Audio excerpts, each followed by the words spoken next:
অলপ ভিতৰত পানী সোমালে নাই? সোমালে হা নাই জেগা নাই। এয়া অৱস্থা নাইকিয়া হৈ আছে একদম। আমাৰ গাঁৱৰ ৰাইজৰ আমাৰ পৰিস্থিতি আপোনালোকে চাওক কিমান পানীৰ মাজত মানে কক বগাই আছে আমাৰ। এয়া কণমানিটো কেনেকৈ পানীৰ মাজেৰে পানীৰ মাজেৰে আহি আছে বা মানে শুকান বিচাৰি। এয়া চাওক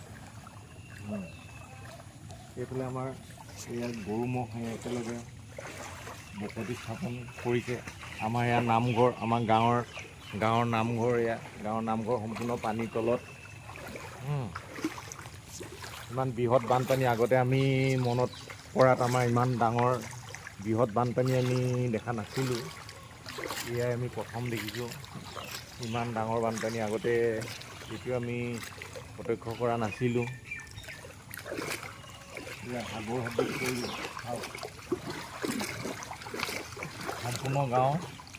সম্পূৰ্ণ আমাৰ পূব দবাৰী গাঁৱৰ পানীৰ তলত।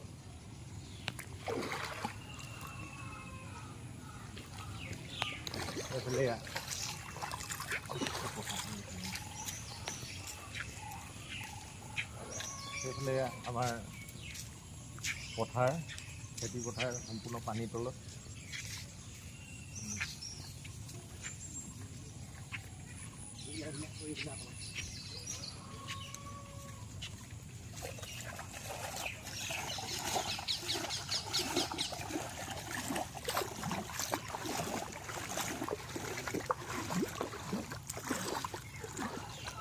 এয়া আমাৰ মানুহৰ ঘৰ পানীৰ তলত, কেনেকৈ ৰাইজে কক বকাই আছে পানীৰ মাজত।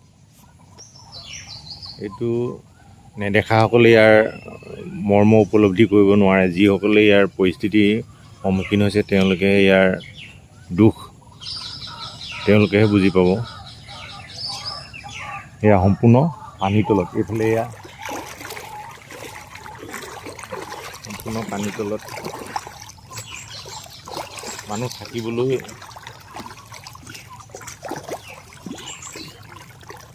শুকান ঠাই বিচাৰি পাবলৈ টান হৈছে।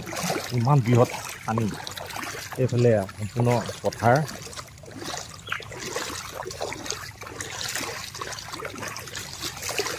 মানুহৰ দুৰ্দশা।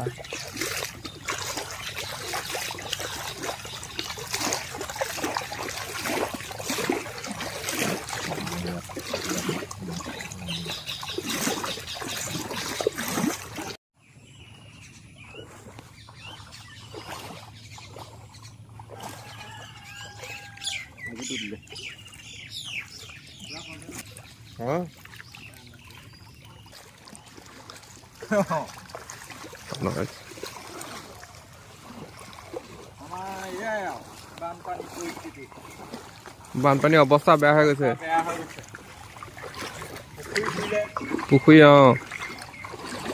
পুখুৰী বুইছে, মানুহৰ ঘৰ বুইছে।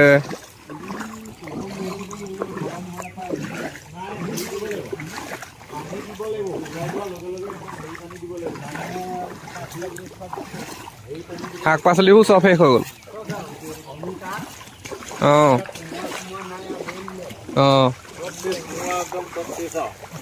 ইয়াৰ ভিতৰত সোমাই আছে পানী।